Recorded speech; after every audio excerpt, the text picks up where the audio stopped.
Bienvenue, cher créateur de réalité. Mon nom est William et aujourd'hui, j'ai l'immense plaisir de vous faire la lecture d'un chapitre très important que j'ai lu il y a environ 5 ans, écrit par un physicien quantique russe qui s'appelle Vadim Zeland. Le livre s'appelle Transurfing et le chapitre s'appelle Les balanciers destructeurs. Aujourd'hui, j'ai décidé de vous lire ce chapitre-là parce que dans notre monde en ce moment, les balanciers destructeurs sont de plus en plus présents tous les jours. Et la lecture d'aujourd'hui va vous permettre non seulement de mieux les identifier, de prendre conscience de leur existence, mais aussi de vous permettre de les vaincre, de les utiliser à votre avantage. Avant de commencer notre lecture, j'aimerais souligner le travail important du traducteur de cet ouvrage, Olivier Maslow, parce que l'ouvrage de Transurfing a été écrit en russe. Et oui, Vadim Zeland est un russe et est un homme très réservé et très mystérieux. Il a écrit peu de livres, mais ses livres sont très populaires en Russie et ont été traduits par des gens comme Olivier, qui a fait un excellent travail de traduction.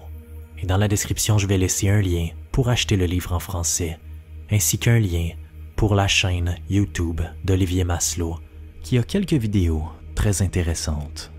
Je laisserai aussi comme d'habitude un lien pour rejoindre le groupe Facebook des créateurs de réalité, ainsi qu'un lien pour mon site web, lescréateursderéalité.com, pour plus de contenu sur la création de réalité. Sans plus tarder, commençons notre lecture. Les balanciers destructeurs. On nous a toujours dit, depuis que nous sommes enfants, qu'il fallait nous soumettre à la volonté de quelqu'un d'autre. Accomplir nos devoirs, servir notre pays, nos familles, le parti politique, la compagnie pour laquelle nous travaillons, le gouvernement, voire servir des idées. On nous a dit de nous soumettre à la volonté de n'importe qui, aussi longtemps que notre volonté ne serait pas prioritaire. Tout le monde a plus ou moins le sens des obligations, de la responsabilité et de la culpabilité. Tout le monde, d'une façon ou d'une autre, sert dans différents groupes et organisations, comme sa famille, sa société, ses écoles, son travail, son parti politique, le gouvernement, etc.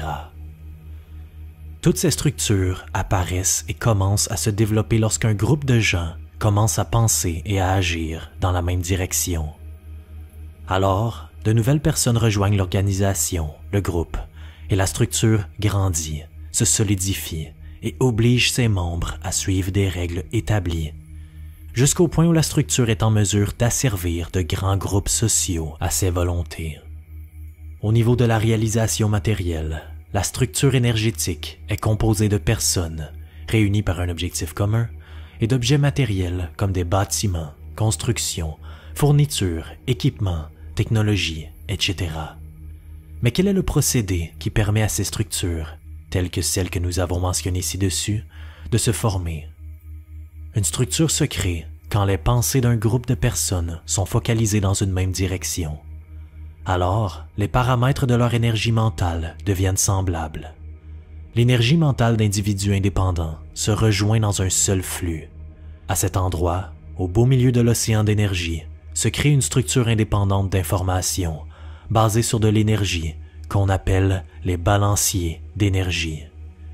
Cette structure commence à vivre sa propre vie et fait en sorte que ceux qui ont pris part à sa création obéissent à ses lois. Mais pourquoi appeler ces structures balanciers? Parce que le balancier oscille plus vite et plus haut si les personnes, adhérents, le nourrissent avec leur énergie.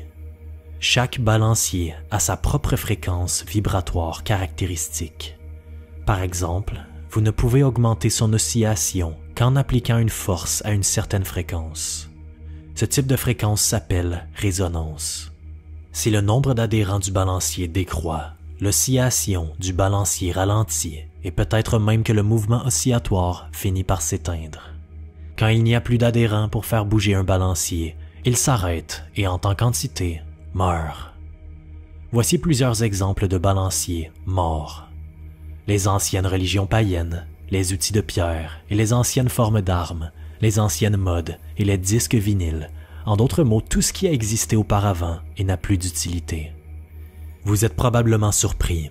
Est-il possible que ces choses soient vraiment des balanciers? Oui. Toute structure dont les caractéristiques principales ont été élaborées par l'énergie mentale de personne est un balancier. On pourrait dire qu'en général, toutes les créatures vivantes qui sont en mesure d'irradier de l'énergie dans une direction sont amenées à former un balancier énergétique. Voici des exemples de balanciers qui existent dans la nature et dans la vie sauvage. Des colonies de bactéries, des populations de créatures vivantes, des bancs de poissons, des troupeaux d'animaux, des bois, des prairies, des colonies de fourmis, etc. Toute structure constituée d'organismes vivants qui sont relativement homogènes et par nature bien ordonnés peut former un balancier. Et comme chaque organisme vivant représente une unité d'énergie, il peut être aussi considéré comme un balancier. Ainsi, quand ces unités de balancier se regroupent et commencent à osciller à l'unisson, elles créent un balancier commun. Il repose sur le dos de ses fondateurs adhérents comme une structure séparée et indépendante. Il décrétera les lois pour ses adhérents, de façon à les garder bien ensemble tout en attirant des nouveaux. Une telle structure s'autogouverne dans le sens qu'elle se développe indépendamment, en accord avec ses propres lois. Ses adhérents ne savent pas qu'ils agissent selon les lois du balancier et non pas selon leur propre volonté. Par exemple, un appareil bureaucratique se développe comme une structure autogouvernée, indépendante de la volonté de ses fonctionnaires isolés. Des fonctionnaires influents pourraient, bien sûr, prendre indépendamment certaines décisions, mais ces décisions ne peuvent rentrer en conflit avec les lois du système, sans quoi un tel adhérent serait rejeté. Même une simple personne qui est déjà un balancier par elle-même n'est jamais tout à fait consciente de ses propres motivations. Un exemple de ce type de personne est le vampire énergétique. Tout balancier est destructif par nature. C'est parce qu'il prend l'énergie de ses adhérents et leur impose sa puissance. La capacité de destruction d'un balancier vient évidemment du fait qu'il ne se soucie pas du destin de chacun de ses adhérents. Le balancier n'a qu'un seul but, maintenir un flux d'énergie constant en provenance de ses adhérents sans se soucier du bien ou du mal que cela peut faire.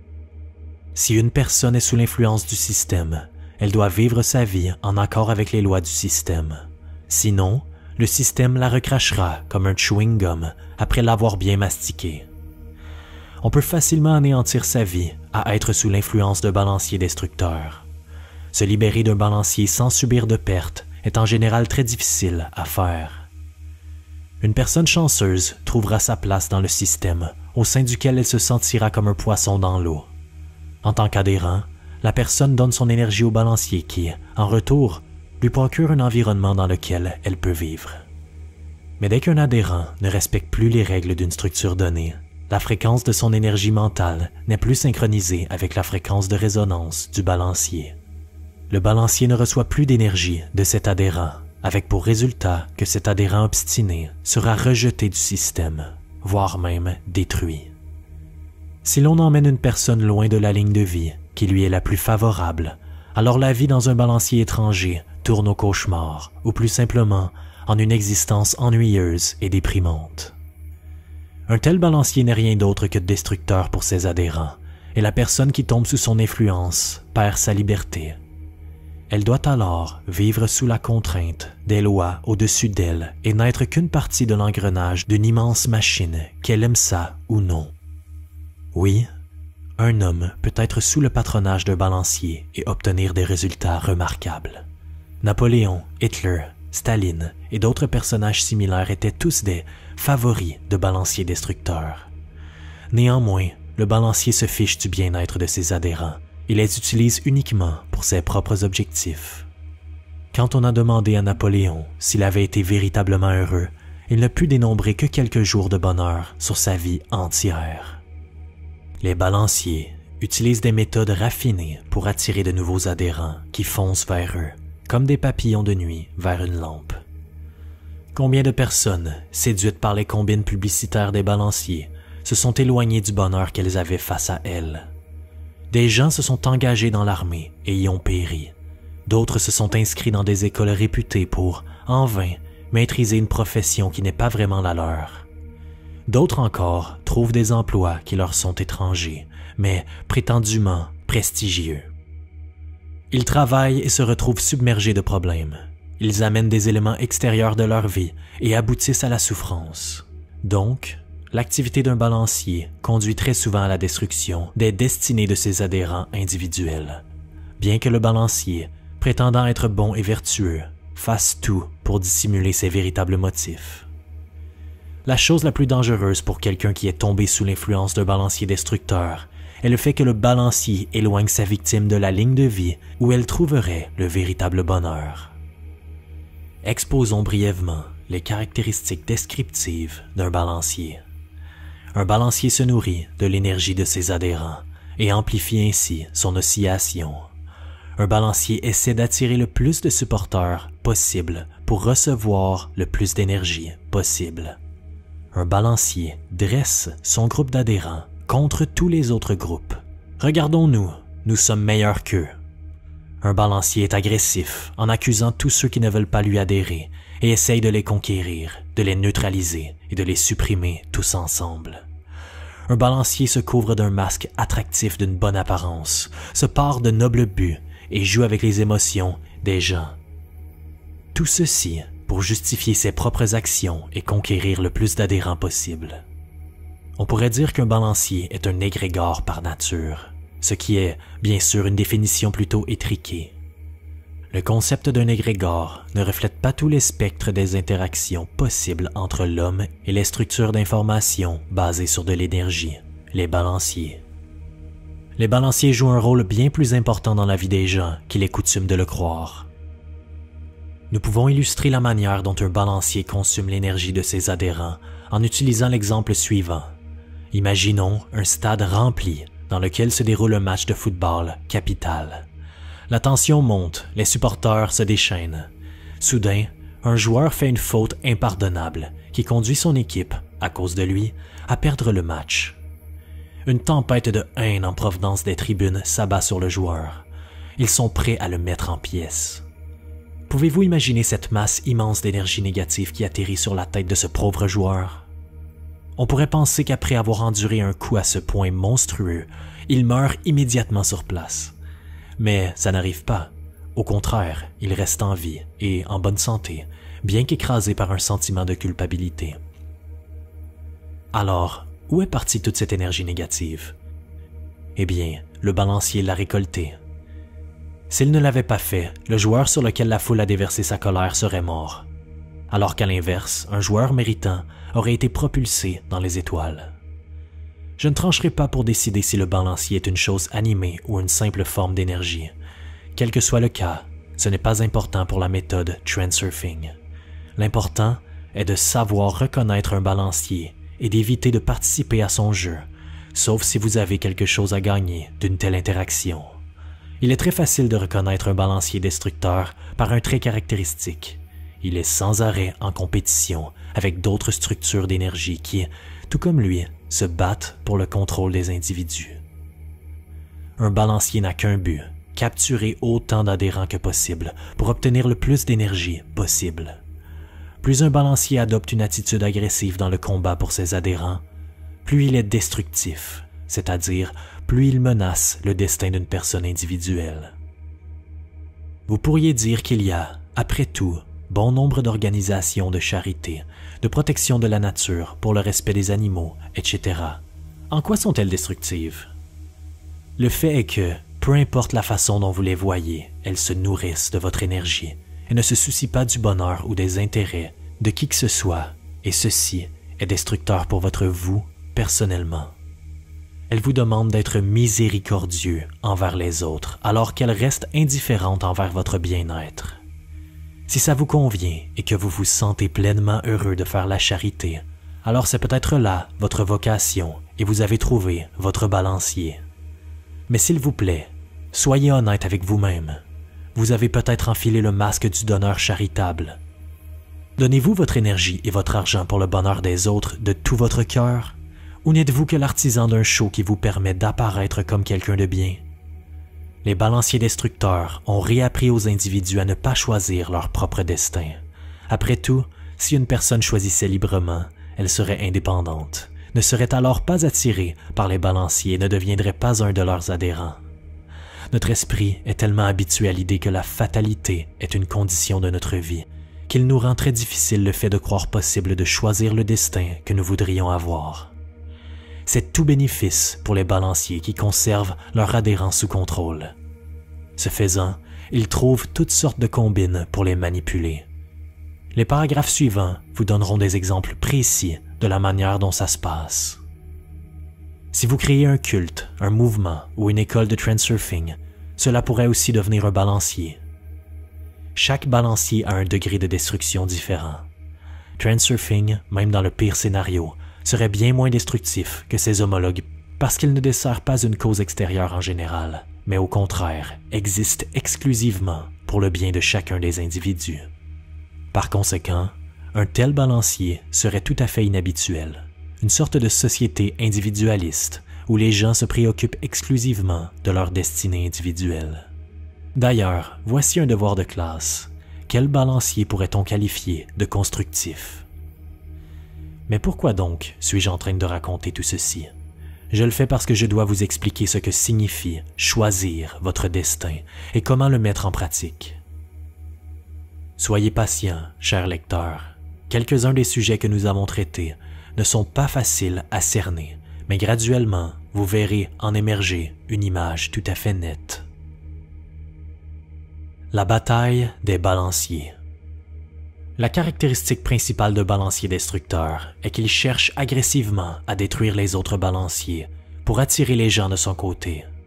Pour ce faire, le balancier essaiera constamment de monter ses adhérents contre les adhérents des autres balanciers. Nous sommes bien. Pourquoi ne sont-ils pas comme nous? Ils sont mauvais. Les personnes qui se noient dans cette bataille perdent leur voix et commencent à suivre les buts factices qu'ils pensent par erreur être les leurs. C'est ainsi que les balanciers destructeurs prennent réalité.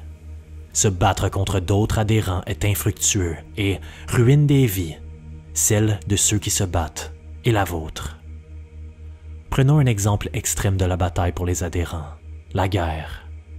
Afin de convaincre ses propres adhérents d'aller se battre, le balancier avance des arguments qui correspondent à sa période historique spécifique. La méthode la plus primitive, fréquemment utilisée dans l'histoire, consiste à ordonner tout simplement aux gens de retrouver par la force ce qui leur appartenait, de plein droit. Au fur et à mesure que les sociétés devinrent civilisées, les arguments prirent des formes de plus en plus raffinées. Une nation se déclare la plus progressiste et la plus développée, pendant que d'autres sont décrétées, arriérées. Amener ces gens sous-développés à un niveau supérieur est donc un noble but, et, s'ils s'objectent, utilisons la force. Et les conceptions modernes de la guerre semblent suivre cette ligne. Une ruche d'abeilles pend à un arbre dans la forêt. Des abeilles sauvages y vivent, produisant du miel et élevant leur progéniture. Mais alors, un balancier s'approche de la ruche et annonce à ses adhérents: « Ce sont des abeilles sauvages, elles sont très dangereuses et, par conséquent, doivent être détruites ou, au minimum, nous devons détruire leur ruche. » « Vous ne me croyez pas? Regardez !» Le balancier donne des coups sur la ruche avec un bâton. Les abeilles sortent alors et commencent à piquer les adhérents du balancier qui s'exclament triomphalement: « Je vous l'avais bien dit, regardez comme elles sont agressives. Nous devons les détruire. » Peu importe le type de slogan utilisé pour justifier les guerres et les révolutions, leur objectif est toujours le même: servir la bataille des balanciers pour les adhérents. Ces batailles peuvent prendre différentes formes, mais leur unique but est à la base d'obtenir le plus d'adhérents possible. L'énergie nouvelle est une nécessité vitale pour le balancier. Sans elle, le balancier s'arrête et, ce faisant, cesse d'exister en tant qu'entité. Donc, la bataille des balanciers est une bataille naturelle et inévitable pour exister. Suivent, juste après les guerres et les révolutions, d'autres formes de bataille qui peuvent être moins agressives mais qui sont tout aussi graves. En voici des exemples. La lutte pour la domination des marchés, la rivalité des partis politiques, la compétition économique, toutes les formes de marketing, les campagnes de publicité, la propagande idéologique, etc. l'environnement de nos vies est fait de balanciers. Par conséquent, vous trouverez de la compétition dans tous les domaines possibles de la vie moderne. Il y a de la compétition partout, à tous les niveaux possibles, des querelles politiques ou gouvernementales, jusqu'à la compétition entre les clubs et entre les simples individus. Le chemin de la nouveauté, de l'inhabituel, de l'incompréhensible est toujours pavé de difficultés. Pourquoi cela? Tout simplement parce que les concepts innovants mettent du temps à s'installer dans nos têtes? La raison principale est que les vieux balanciers déclineraient si un nouveau balancier ou un autre rival entrait en scène et commençait à attirer des gens à lui.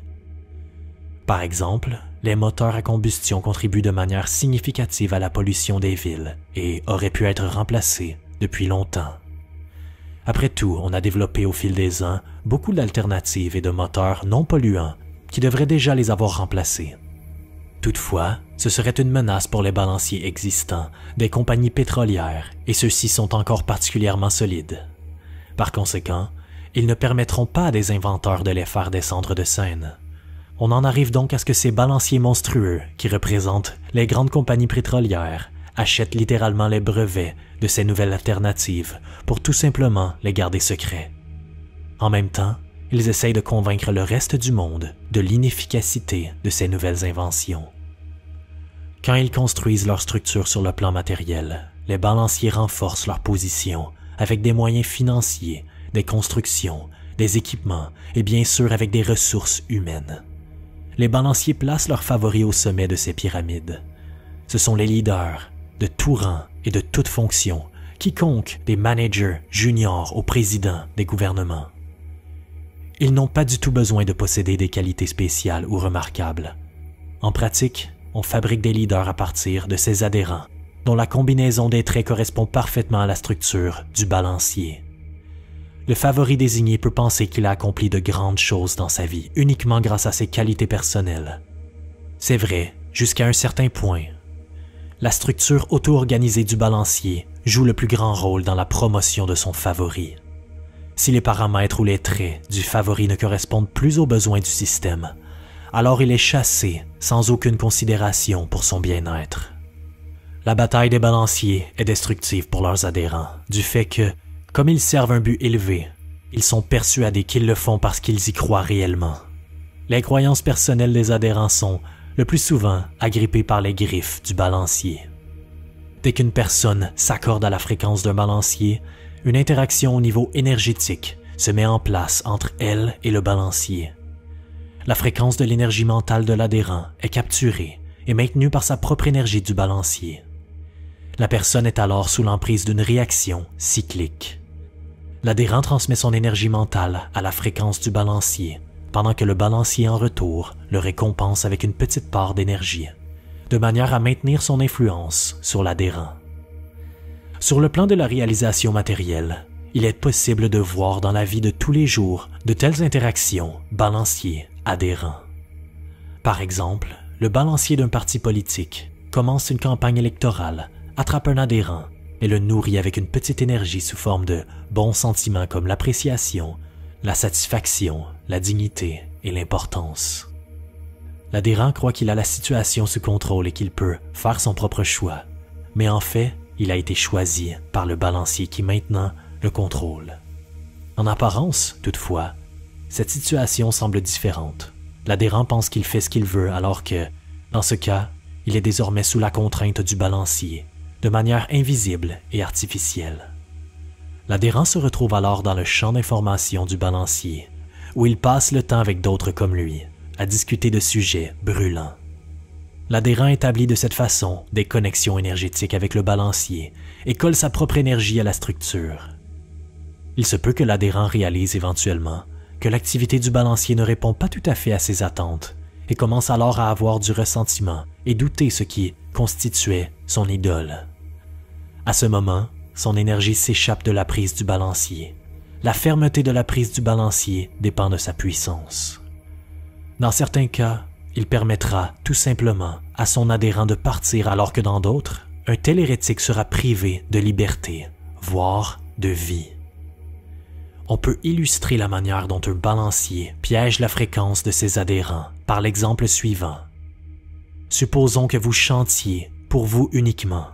Soudain, quelqu'un commence à jouer une autre chanson et monte le son. Dès lors, en entendant cette nouvelle mélodie, il vous devient très difficile de continuer à chanter votre chanson. Pour l'objectif de Transurfing, les détails spécifiques du processus d'interaction entre un balancier et son adhérent n'ont pas d'importance. Nous examinerons cette interaction en utilisant un outil simplifié et des exemples de tous les jours. Ce sera bien suffisant pour notre propos. Personne ne pourra nous expliquer avec foule de détails et avec beaucoup de précision comment les choses arrivent réellement parce qu'alors, quelqu'un pourrait poser la question « Et qu'est-ce que cela signifie réellement ?» Et cette discussion continuerait sans fin, tout comme le processus infini d'acquérir la connaissance. C'est une tâche ingrate pour nous tous. Alors nous devons nous contenter de très peu. Soyons néanmoins heureux d'être capables de comprendre le minimum. Voyons maintenant comment les balanciers manipulent leurs adhérents. Les fils de Pantin. Posons-nous la question. Comment les balanciers peuvent-ils forcer leurs adhérents à leur donner librement leur énergie? Les grands balanciers tout-puissants peuvent, par exemple, forcer leurs adhérents à agir selon des règles spécifiques. Mais comment s'y prennent les plus faibles? Quand une personne n'a pas les moyens d'obliger une autre à faire quelque chose, elle lui présente des arguments convaincants, puis tente de la séduire et de la persuader tout en lui promettant des résultats alléchants. Ce sont généralement de piètres méthodes de persuasion que l'on ne trouve que dans la société humaine, là où les gens sont déconnectés des forces de la nature. Les balanciers utilisent parfois ces méthodes, mais ils ont une arme beaucoup plus puissante. Les balanciers sont des structures basées sur de l'énergie, donc elles obéissent aux puissantes lois irrémédiables de l'existence qui agissent en accord avec elles. Pour qu'une personne laisse partir son énergie vers un balancier, son énergie mentale doit être de la même fréquence que la fréquence de résonance du balancier. Pour ce faire, il n'est pas nécessaire à la personne de diriger consciemment ses pensées vers le balancier. Comme vous le savez probablement, une large part de ce que les personnes pensent et font se fait inconsciemment. Et cette particularité de l'esprit humain profite aux balanciers. À partir de là, les balanciers s'arrangent pour tirer l'énergie non seulement de leurs adhérents, mais aussi de leurs adversaires les plus enthousiastes. Rendu à ce point, vous pouvez probablement deviner comment ça fonctionne. Imaginez un groupe de vieillards assis sur un banc dans un parc, se plaignant et critiquant le gouvernement. Ils n'adhèrent pas au balancier du gouvernement car ils le haïssent pour plein de raisons. Mais que se passe-t-il? Les vieillards maudissent le gouvernement, évoquent son incompétence, sa corruption, son cynisme et sa stupidité. Faisant ainsi, ils produisent en fait beaucoup d'énergie mentale à la fréquence de ce balancier. Pour être honnête, le balancier se fiche du côté duquel vous le poussez pour le faire balancer. L'énergie positive comme l'énergie négative conviennent toutes les deux, tant que la fréquence de l'énergie mentale d'une personne est en résonance avec la fréquence du balancier. Jusqu'à présent, le plus grand problème d'un balancier est d'atteindre les gens, de les toucher, là où ça fait mal, de toutes les façons possibles, pour que leurs esprits soient occupés par le balancier ou toute chose apparentée. Lorsque le concept de mass media fut développé, les méthodes des balanciers se sont de plus en plus raffinées. Les gens sont devenus totalement addicts aux médias de masse. Avez-vous remarqué à quel point les journaux mentionnent principalement les mauvaises choses? Ces programmes font remonter de fortes émotions comme l'agitation, la peur, l'irritation, la colère et la jalousie. C'est le boulot des journalistes d'attirer votre attention. Les moyens des médias, qui sont eux aussi des balanciers, servent des balanciers qui leur sont bien plus puissants. La raison supposée est la liberté d'accès à l'information alors qu'en fait, elle est tout à fait différente. Elle consiste à accorder autant de personnes que possible sur la fréquence de balancier spécifique. Une des autres méthodes favorites des balanciers pour obtenir l'accès à votre énergie est de vous déséquilibrer. Lorsque vous perdez l'équilibre, vous commencez à vaciller, sur la fréquence du balancier et, faisant ainsi, vous le balancez vous-même. Supposons que les prix ont augmenté. Vous n'aimez pas ça et réagissez négativement. Vous vous sentez contrarié et vous vous mettez probablement à vous plaindre et à en parler à vos amis. Ce qui est une réaction parfaitement normale. Mais c'est exactement ce que le balancier veut. Vous émettez vers le monde de l'énergie négative à la fréquence du balancier. Le balancier renforce son énergie, ce qui le fait osciller encore plus fort, avec pour résultat que la flambée des prix empire dans le monde réel. À ce point, le balancier vous contrôle comme un marionnettiste contrôle son pantin. Et le fil le plus concret à titiller chez vous est la peur, le sentiment le plus ancien et le plus fort qu'il y ait. Peu importe ce dont vous avez peur exactement, mais si votre peur est en quelque sorte connectée à un aspect du balancier, le balancier vous soutire de l'énergie. L'anxiété et la nervosité sont des fils plus fins, mais ils sont néanmoins suffisamment forts pour qu'ils vous tirent et vous fassent sauter. Ces sentiments sont très efficaces pour fixer l'énergie mentale sur la fréquence d'un balancier. Si une chose vous tracasse, il devient difficile de la sortir de votre esprit et de vous concentrer sur toute autre chose. Le sentiment de culpabilité est une autre manière très efficace pour le balancier de vous pomper de l'énergie. On vous impose ce sentiment depuis notre plus tendre enfance. C'est une méthode très pratique de manipulation. Si tu es coupable, alors tu dois faire ce que je te dis. Il est tout à fait déplaisant de vivre avec de la culpabilité et les gens essayent de s'en débarrasser. Mais comment? On rachète ses fautes, soit en acceptant une punition, soit en remboursant sa dette. Les alternatives impliquent soumission, obéissance, de même qu'une manière de penser toute spécifique. L'appel du devoir est une forme particulière de culpabilité. Avoir un devoir signifie qu'on est obligé de faire quelque chose. Par conséquent, les coupables, aussi bien les véritables que ceux à qui on a fait croire qu'ils sont coupables, se promènent avec la tête penchée en avant, offrant au balancier leur énergie sur un plateau. Induire un sentiment de culpabilité par la suggestion est l'instrument favori des manipulateurs, et nous reviendrons sur ce point plus tard dans le livre. On pourrait énumérer tous les complexes psychologiques humains. Le complexe d'infériorité, je ne suis pas séduisant, je n'ai ni capacité ni talent, je ne suis pas particulièrement vif ou intelligent, je ne sais pas communiquer avec les gens ni comment être avec eux, je ne vaux pas grand-chose, etc. Le complexe de culpabilité, je suis coupable de quelque chose, tout le monde me juge et je dois porter ma croix. Le complexe du guerrier, je dois être le meilleur, je déclare la guerre aux autres tout comme à moi-même, je me battrai pour ma place au soleil, je prendrai ce qui est mien par la force. Le complexe du justicier, je montrerai que j'ai raison et que tout le monde a tort, coûte que coûte. Ces complexes et d'autres sont les clés de l'énergie personnelle des individus pris séparément. Un balancier, en frappant un point vulnérable, s'empresse de pomper l'énergie de ces personnes. Vous pouvez continuer à donner les noms aux fils avec lesquels les balanciers contrôlent leur pantin. Justice, fierté, vanité, honneur, amour, haine, avidité, générosité, curiosité, intérêt, faim et d'autres sentiments et besoins. Vos sentiments et intérêts permettent au flux des pensées de se figer dans une direction. Si un sujet particulier ne provoque ni intérêt ni émotion, il est alors difficile d'y accorder de l'attention. Par conséquent, les balanciers peuvent capturer le flux des pensées en pressant sur les bons boutons, comme les sentiments et les besoins particuliers d'une personne. Comme une règle établie, les gens réagissent de façon standard aux sources d'irritation externes.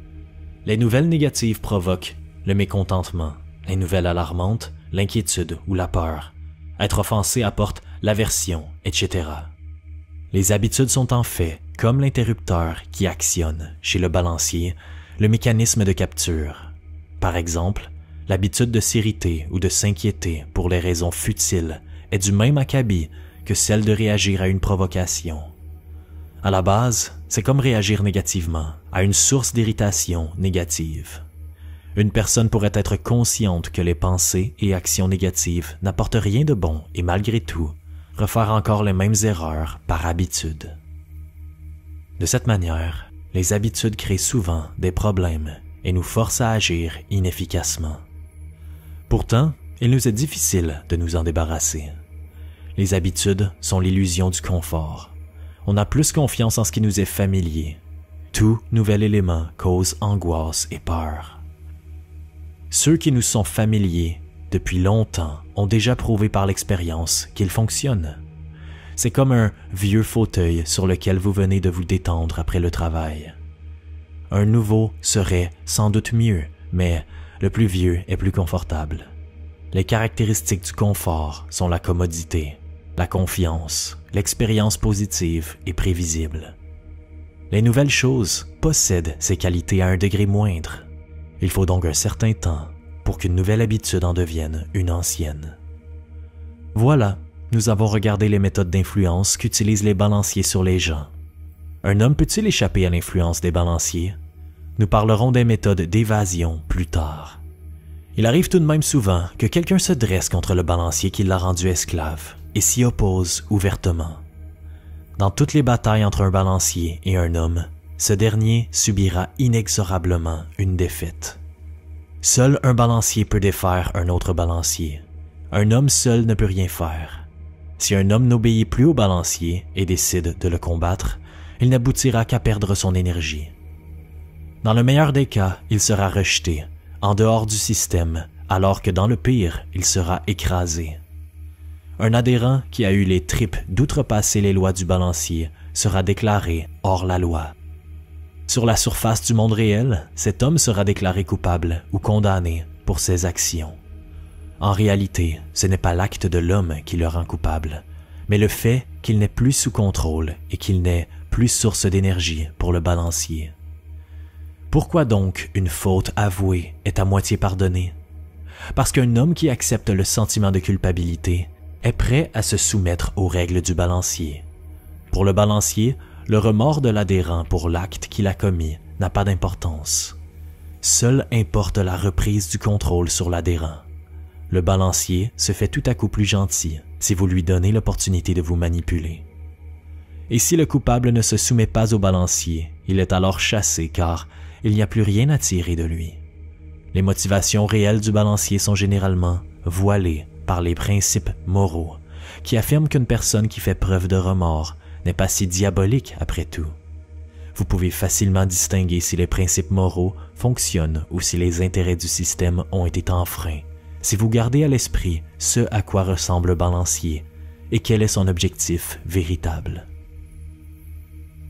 Vous obtenez toujours ce dont vous ne voulez pas.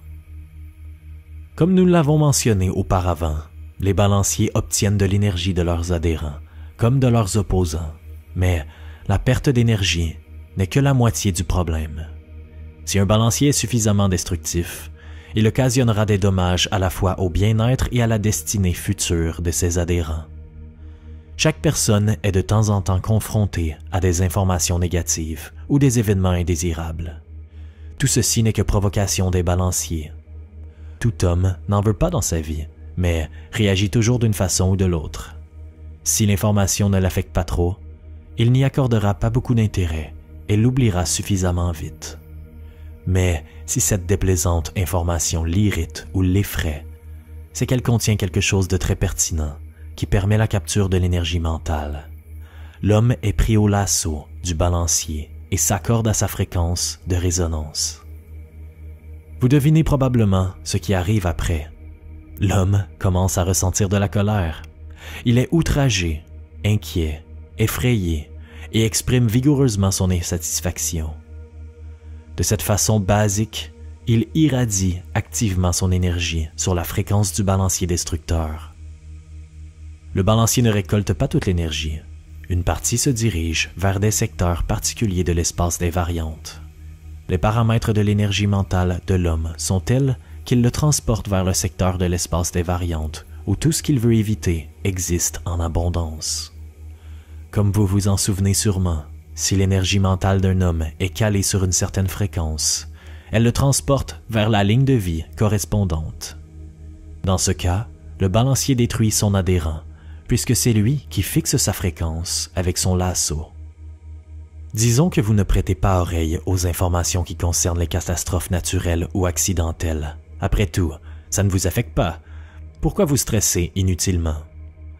Dans ce cas, une catastrophe survient quelque part ailleurs et vous êtes sur une ligne de vie où vous n'en êtes pas victime, mais observateur. La ligne sur laquelle vous seriez victime reste au loin, et l'opposé est tout aussi vrai.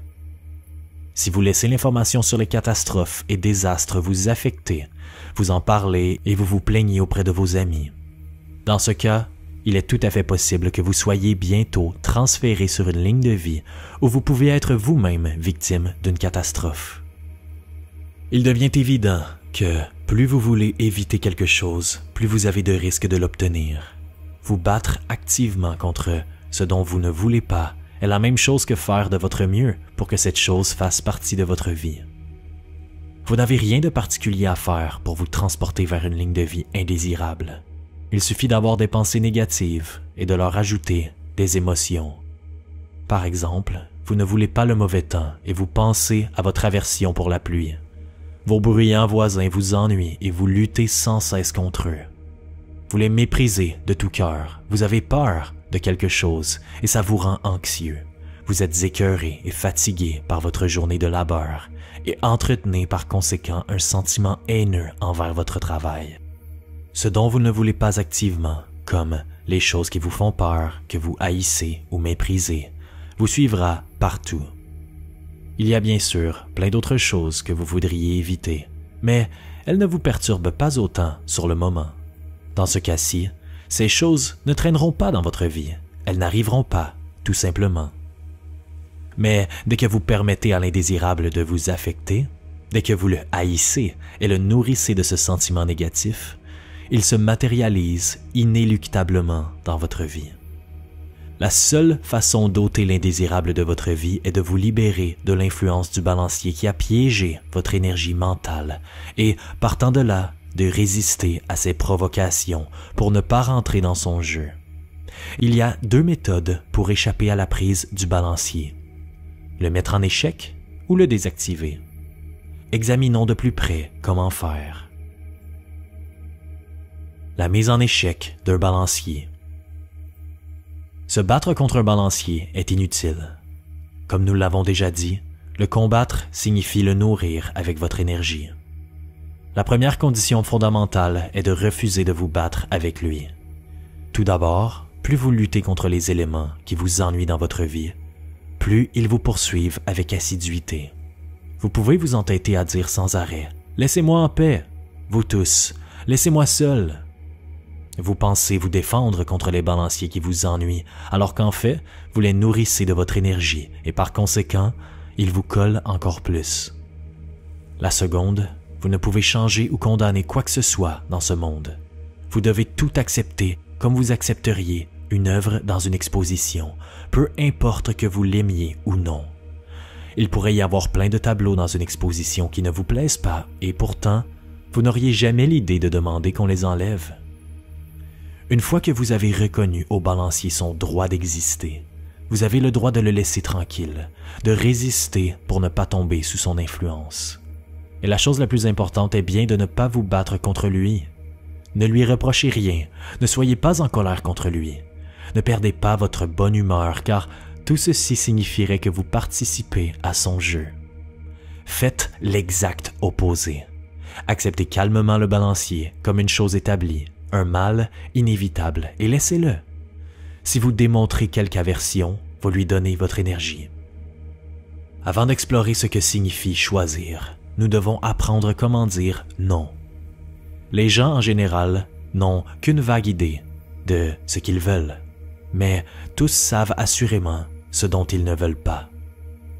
En faisant des efforts pour se libérer des choses ou des événements indésirables, beaucoup agissent de telle sorte qu'ils obtiennent l'exact opposé.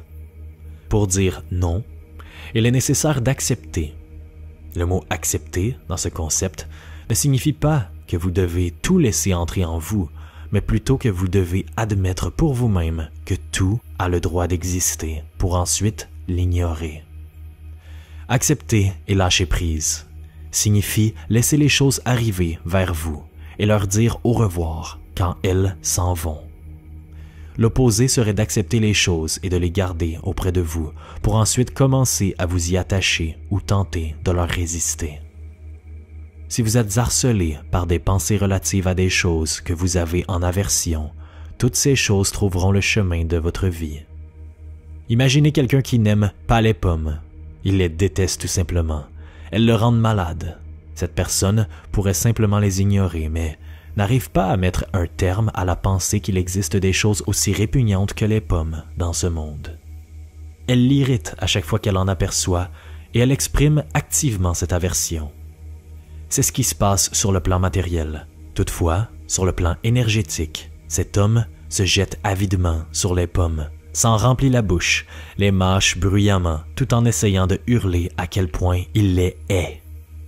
Il s'en remplit les poches, il s'en étouffe et, à nouveau, continue de se plaindre sur le dégoût qu'elle lui procure. Il ne lui vient pas à l'idée qu'il peut simplement les rejeter hors de sa vie s'il ne les veut pas. Que vous aimiez ou haïssiez quelque chose n'a pas d'importance.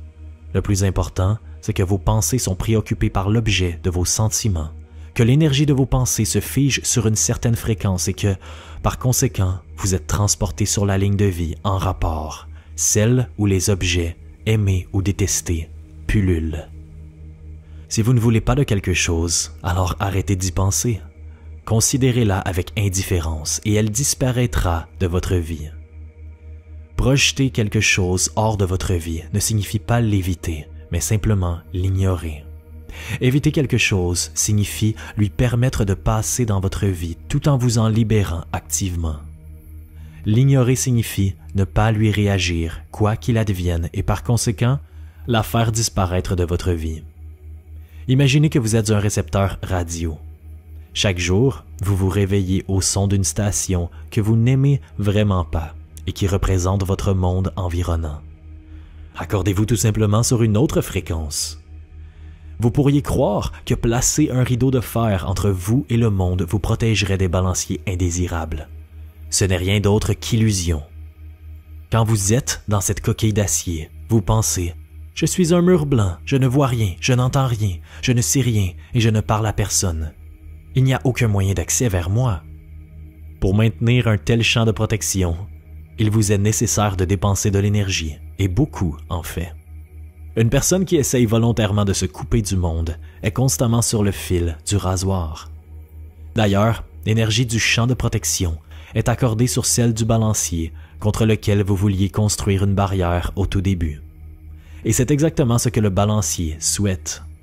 Il se fiche que vous lui donniez de l'énergie avec plaisir ou avec colère, tant que vous lui en donnez. Qu'est-ce qui pourrait donc servir de protection contre un balancier? Le vide. Si je suis vide, aucun balancier ne pourra m'attraper. Si je ne participe pas au jeu du balancier et que je n'essaie pas de m'en défendre non plus, si je l'ignore tout simplement, l'énergie du vol du balancier me passe au-dessus sans me toucher et disparaît dans l'espace. Le jeu du balancier ne m'ennuie pas, ne m'affecte pas. En relation avec le balancier, je suis vide. Le principal objectif du balancier est d'attirer autant d'adhérents que possible pour obtenir leur énergie. Si vous ignorez un balancier, il vous laisse tranquille et se connecte à d'autres personnes. Tout ceci parce qu'un balancier ne peut avoir de l'influence que sur quelqu'un qui accepte son jeu. En d'autres mots, sur quelqu'un qui commence à irradier son énergie mentale sur la fréquence du balancier. Prenons l'exemple le plus basique. Un chien vous poursuit en aboyant. Si vous vous retournez vers lui, ce chien aboie encore plus fort. Si vous le prenez au sérieux et commencez à vous quereller avec lui, il continuera à vous courir après pendant un moment. Après tout, c'est le but du chien de trouver quelqu'un pour l'engueuler. Mais si vous l'ignorez simplement, il cherche alors quelqu'un d'autre. Et notez bien qu'il ne vient jamais à l'esprit du chien de s'être fait insulter parce qu'il n'y attache aucune importance. Il est tellement focalisé sur son objectif d'obtenir de l'énergie qu'il ne peut penser à rien d'autre. Alors maintenant, substituez le chien avec un enquiquineur et ce modèle fonctionne de la même manière. Si quelqu'un vous ennuie, essayez de lui appliquer le modèle des balanciers. Ça fonctionnera probablement à la perfection. Si vous ne pouvez calmer un enquiquineur, alors abstenez-vous simplement de réagir à ses provocations. Ignorez-le. Il ne vous laissera pas tranquille tant que vous continuez à lui donner votre énergie. Vous pouvez lui donner de l'énergie en vous battant avec lui ou tout simplement en le haïssant en silence. Arrêter de laisser partir votre énergie signifie arrêter de penser à tout ce qui concerne cet enquiquineur. Faites-le juste sortir de votre tête. Dites-vous simplement « Oh, je n'en ai rien à faire de lui » et il aura quitté votre vie. Pourtant, dans beaucoup d'occasions, vous ne pouvez pas simplement ignorer le balancier. Par exemple, le patron vous convoque dans son bureau. Refuser ou essayer de vous défendre reviendrait à une perte d'énergie car, dans chaque situation, vous combattriez le balancier. Dans pareil cas, vous pouvez faire comme si vous preniez part au jeu du balancier. Le plus important étant de garder à l'esprit que vous ne faites que semblant de jouer ce jeu. Imaginez un type charpenté qui lève sa masse pour vous donner un coup. Vous n'avez rien contre lui, vous ne vous défendez pas et vous ne l'attaquez pas. Alors vous faites un pas sur le côté et le grand type frappe dans le vide. Ce qui signifie que le balancier ne peut vous attraper et qu'il échoue dans un espace vide. Les fondements de l'aïkido, une branche des arts martiaux, reposent sur le même principe. Voici ce qu'il se passe littéralement en aïkido. Le défenseur saisit l'attaquant par le bras et l'accompagne nonchalamment, comme s'il ne l'avait pas vu, puis le relâche sans y mettre aucune force, l'envoyant voltiger dans la direction que celui-ci visait lors de son attaque initiale. Tout le secret réside dans la non-résistance du défenseur. Il accepte la tactique de l'attaquant, fait un bout de chemin avec lui et le laisse partir. L'énergie de l'attaquant échoue dans le vide parce que le défenseur est vide. Il n'y a rien à tirer de lui. Alors quelle technique se cache derrière cette approche tout en douceur? À la base, vous répondez à la première attaque du balancier avec votre consentement, puis vous faites diplomatiquement un pas de côté, ou alors vous dirigez son mouvement sans obstacle là où vous le voulez. Par exemple, votre patron, enthousiaste, veut vous charger de travail et vous demande, tout excité, de le faire exactement de la manière dont il le souhaite. Vous savez qu'il faut le faire différemment, ou même vous pensez que cette première tâche n'est pas de votre responsabilité en premier lieu. Si vous commencez à objecter, à argumenter ou à vous défendre, votre patron exigera, d'une manière stricte, votre obéissance. Après tout, il a pris une décision et vous défiez son autorité. Faites l'opposé exact. Écoutez attentivement ce qu'il dit. Soyez d'accord avec tout. Laissez le balancier effectuer son premier mouvement. Puis, avec douceur, commencez à aborder les détails du travail avec lui.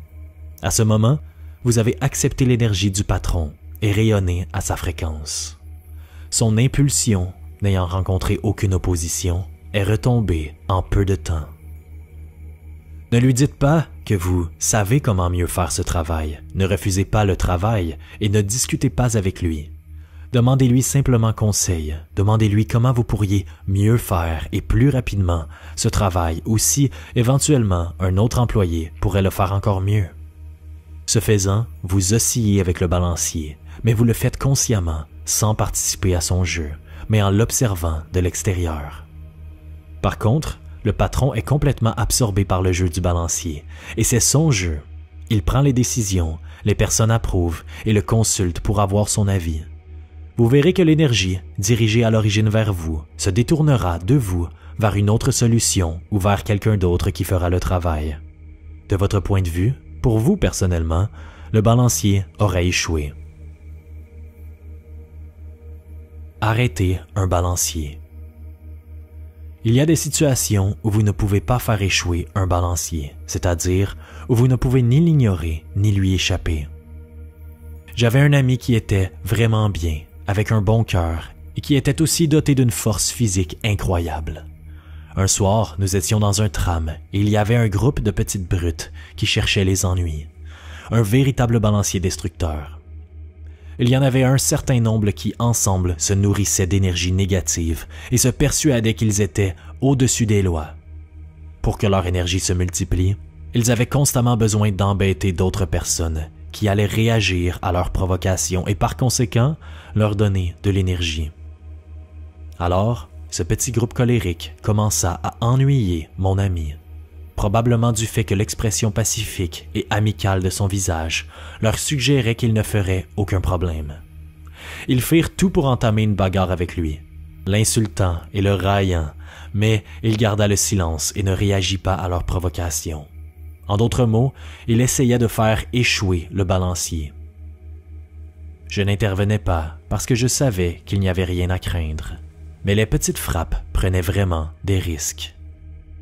Pour finir, mon ami, ne pouvant plus supporter cette situation, se leva et se dirigea vers la sortie. Mais le plus imprudent des adhérents lui barra le chemin.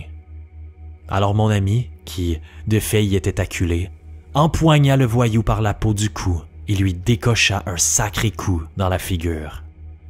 En un instant, le visage de la victime se transforma en bouillie sanguinolente. Les autres héros qui restaient étaient abasourdis de peur. Mon ami se retourna et attrapa le suivant, mais celui-ci commença à bredouiller d'une voix tremblante. « Ça suffit, mec! Suffit! Non! » L'énergie du balancier s'était tout à coup évaporée et ses adhérents, encore déconcertés, reculèrent doucement et finirent par sauter du tram. Bien sûr, heureux ceux qui peuvent se débrouiller seuls. Mais si vous n'en faites pas partie, alors quoi?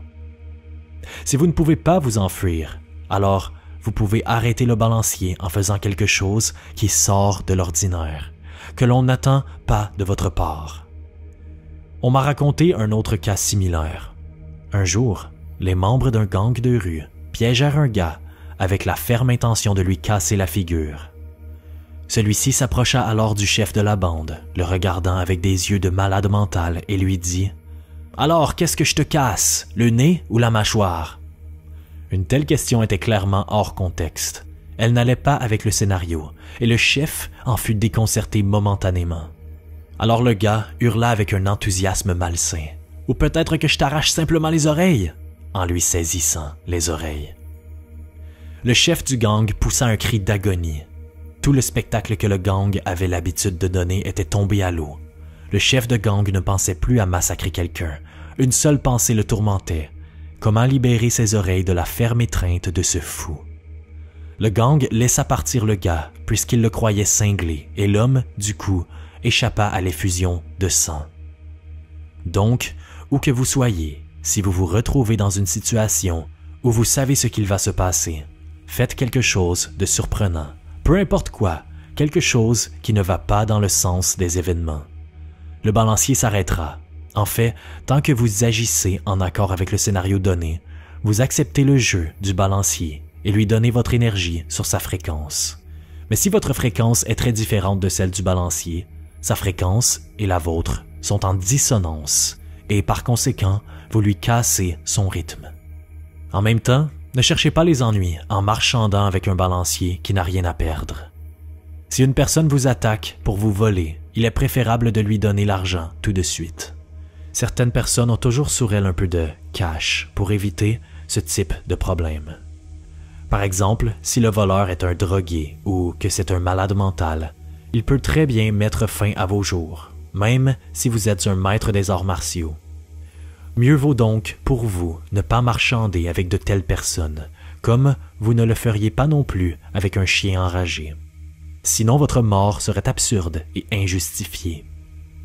Le sens de l'humour, tout comme l'imagination créative, sont très utiles pour arrêter un balancier.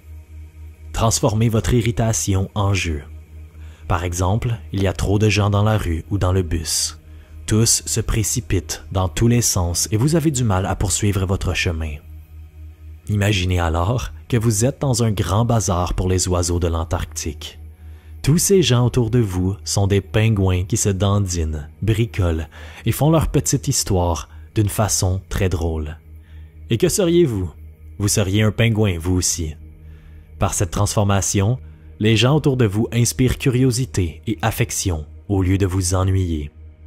Bien sûr, il est difficile de vous contrôler quand vous êtes fou de rage. Dans ces moments-là, le plus difficile est de se rappeler que ce n'est qu'un balancier qui essaie de tirer de l'énergie. Ne répondez pas à ses provocations. Le balancier est comme un vampire. Il utilise sa propre forme d'anesthésie. qui est votre habitude à réagir négativement aux nuisances. Même maintenant, après avoir lu ces lignes, vous pourriez en 2 temps 3 mouvements redevenir distrait et répondre à un appel téléphonique impromptu d'une voix irritée. Mais si vous avez comme objectif de prendre l'habitude de garder à l'esprit l'histoire des balanciers, vous développerez très rapidement une immunité contre leurs provocations. Notez que lorsque vous traversez des situations pénibles en adoptant des comportements liés à l'irritation, l'insatisfaction ou d'autres émotions négatives, la situation négative qui a provoqué ces émotions empire immédiatement et vous trouble encore plus. C'est ainsi que le balancier oscille de plus en plus haut et que vous êtes celui qui le pousse. Par conséquent, faites exactement le contraire. Soit vous ne réagissez pas, soit vous le faites d'une manière incongrue. Par exemple, vous pouvez accueillir l'ennui avec un enthousiasme fin ou encore une joyeuse folie. Ce faisant, vous arrêtez un balancier et vous vous rendez compte qu'il n'y aura pas de suite. Comme vous vous en souvenez, l'habitude qui consiste à réagir négativement à des situations agaçantes crée un levier qui actionne le mécanisme de capture du balancier et lui permet d'obtenir une énergie mentale. Une telle habitude s'évanouit si vous jouez votre propre jeu, dans lequel vous introduisez délibérément des substitutions telles que peur, confiance, morosité, enthousiasme, colère, indifférence, agacement, joie, pour essayer au moins de réagir de manière incongrue aux petites nuisances. Qu'avez-vous à perdre? Ça peut sembler ridicule à faire, mais si vous jouez le jeu de cette façon, le balancier n'a aucune chance. Ce style de jeu vous semble ridicule pour la simple raison que les balanciers vous ont entraîné au jeu dont ils sont seuls bénéficiaires. Maintenant, essayez de forcer le balancier à jouer votre jeu. Vous y prendrez du plaisir et découvrirez, à votre grande surprise, la puissance de cette technique. En voici le principe. Irradier de l'énergie mentale à une fréquence différente de la fréquence de résonance du balancier vous met en dissonance avec celui-ci. Alors, pour vous personnellement, le balancier s'arrête et vous laisse en paix. Il existe une autre méthode intéressante pour arrêter un balancier tout en douceur. Si quelqu'un vous ennuie, vous crée un problème, essayez de déterminer quels sont ses besoins. Imaginez cette personne qui reçoit ce dont elle manque. Ce pourrait être la santé, la confiance ou la paix de l'esprit. Si vous y réfléchissez, ce sont là 3 choses essentielles dont nous avons tous besoin pour être satisfaits. Alors réfléchissez, de quoi cette personne a-t-elle réellement besoin, là, maintenant? Imaginons que votre chef vous crie dessus. Peut-être est-il fatigué, a-t-il des problèmes à la maison? Il a alors besoin de tranquillité d'esprit. Savez-vous ce qu'il aime faire?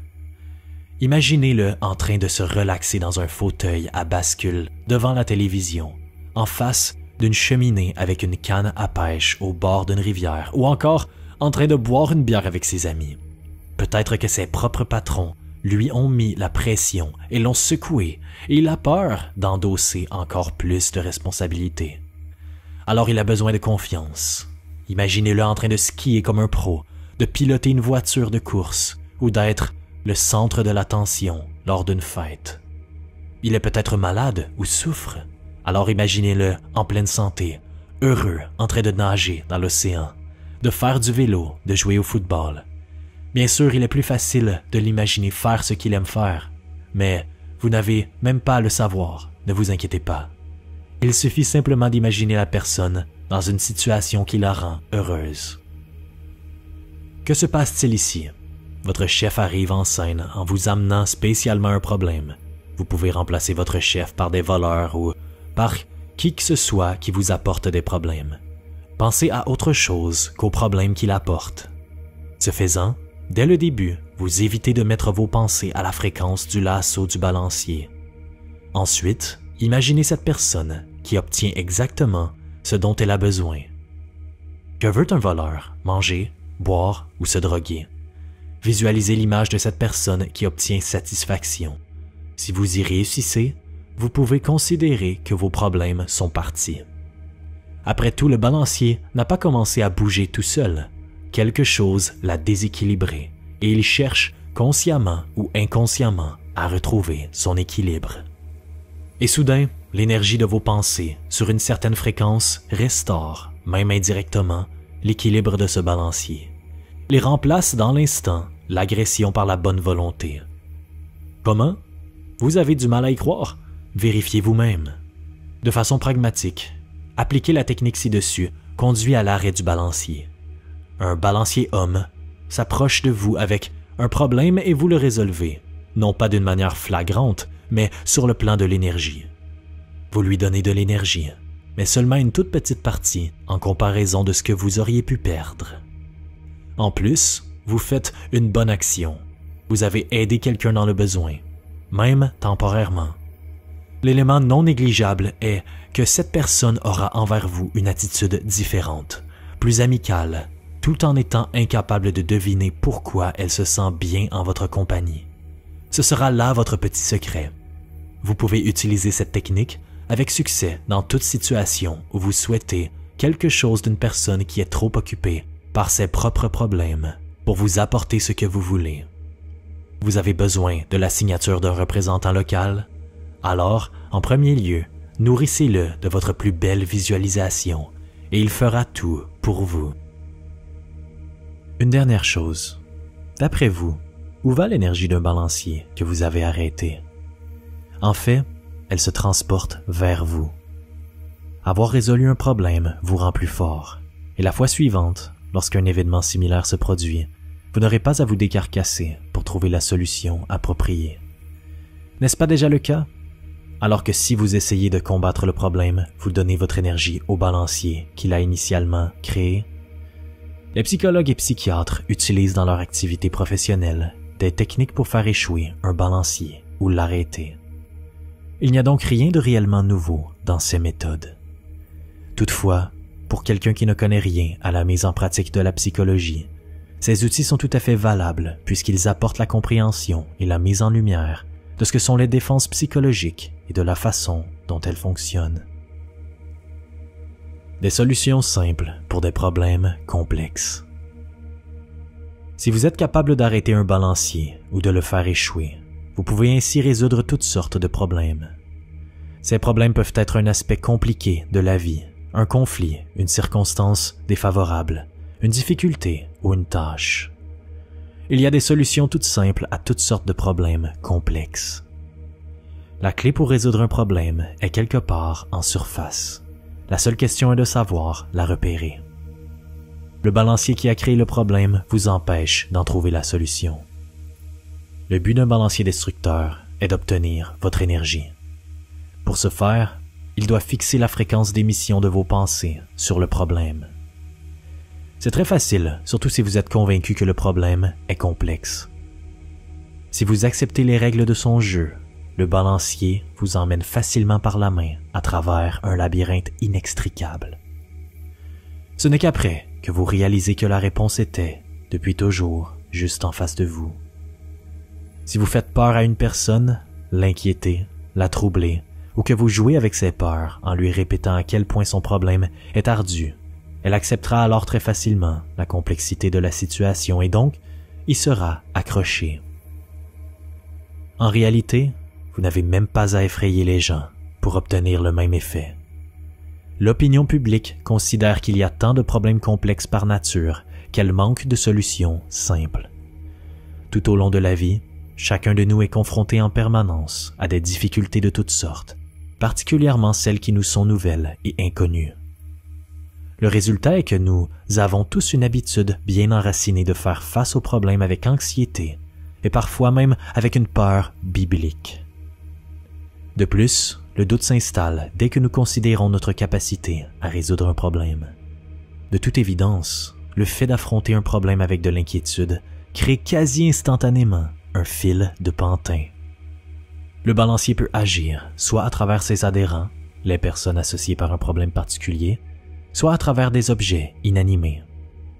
Il fige les radiations de l'énergie mentale sur une certaine fréquence et s'active pour pomper l'énergie pendant que la personne est préoccupée par le problème. On pourrait penser que fixer sa fréquence sur le sujet du problème peut favoriser la concentration. En quoi cela pourrait empêcher la solution du problème?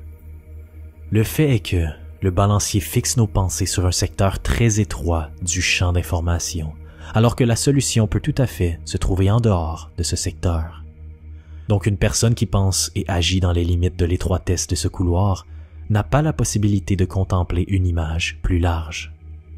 Les solutions inattendues et intuitives vous arrivent quand vous vous libérez d'un balancier et que vous y gagnez la liberté de penser dans une autre direction. Tout le secret pour être un génie réside dans la liberté par rapport à l'influence des balanciers. Pendant qu'ils capturent la fréquence de l'énergie mentale du commun des mortels, la fréquence des pensées des génies se réorganise d'elle-même, indépendamment, et s'en va explorer des parties vierges du champ des informations. Alors comment faire pour ne pas se laisser attraper par le lasso du balancier? Ne soyez pas absorbé par le problème et ne permettez pas au balancier de vous piéger dans son jeu. Mettez-vous en location. Agissez comme vous le feriez en pareille situation, non pas en tant que participant au jeu, mais en tant qu'observateur externe. Essayez de considérer la situation comme si elle ne vous concernait pas du tout. Rappelez-vous que le balancier cherche à vous prendre par la main et à vous conduire dans un labyrinthe. Ne laissez pas le problème vous effrayer, prendre prise sur vous, vous troubler ou vous inquiéter. Rappelez-vous simplement qu'il existe une solution toute simple à tout problème. N'acceptez pas la difficulté d'interprétation que vous imposent les balanciers. Lorsque vous êtes confronté à un problème ou à une situation épineuse, soyez attentif à votre attitude face à eux. Le problème peut vous emmener vers la confusion, la peur, le ressentiment, le désespoir, etc. Il est donc nécessaire de remplacer votre attitude habituelle envers le problème par son exact opposé, et le problème soit disparaîtra de lui-même, soit lui trouverez très vite une solution toute simple. En dépit de vos stéréotypes et habitudes, ne voyez pas tout problème comme un obstacle que vous devez franchir, mais comme une partie du chemin que vous devez parcourir. Ne laissez aucun espace en vous-même pour le problème. Soyez vide envers le problème. Si vous devez résoudre un problème qui demande une grande réflexion, ne vous précipitez pas dans un raisonnement logique tout de go. Votre subconscient est en lien direct avec le champ des informations. La solution de tout problème est déjà là. Donc vous devez avant tout vous détendre et rejeter toute peur et anxiété par rapport à la recherche de cette solution. Vous savez vraiment que la solution est là. Laissez-vous aller, arrêtez le train-train des pensées et essayez de contempler le vide. C'est réellement ainsi que la solution vous viendra instantanément et qu'elle sera probablement très simple. Si ça ne fonctionne pas, ne vous stressez pas, ne rallumez pas l'appareil à penser. Ça fonctionnera la fois d'après. Cet exercice vous permet de développer efficacement votre capacité à accéder au savoir intuitif. Le plus important est d'en faire votre habitude. Cette méthode fonctionne vraiment si vous êtes capable de vous libérer vous-même du balancier et de vous mettre en location. Certes, c'est plus facile à dire qu'à faire. Plus loin dans ce livre, vous découvrirez de nouvelles méthodes pour traiter les balanciers. Nous n'en sommes vraiment qu'au début. Ne pensez-vous pas que je vous ai pris par la main et que je suis sur le point de vous conduire dans un labyrinthe? C'est vrai, restez libre, y compris des personnes qui prêchent à propos de votre liberté. L'état suspendu. Le fait de vous libérer de l'influence des balanciers vous donne la liberté. Mais la liberté sans but est un état suspendu. Si vous restez affairé à faire échouer ou arrêter les balanciers qui vous entourent, vous courez le risque de vous retrouver dans un vide. Les vieux conflits sont partis ailleurs, les inquiétudes qui vous rongeaient ont fui, les disputes surviennent de moins en moins souvent, l'anxiété et les soucis ont disparu. Tout ceci arrive sans que vous le remarquiez, comme si l'orage se calmait lentement. Toutefois, vous vous apercevrez bientôt qu'il y a un revers à cela.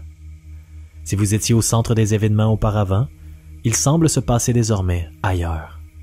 Vous n'êtes plus aussi important qu'auparavant pour les personnes autour de vous, et elles vous accordent de moins en moins d'attention. Vous avez de moins en moins de préoccupations, mais il n'y a pas de désir non plus. La pression du monde externe diminue, mais vous n'en retirez aucun avantage.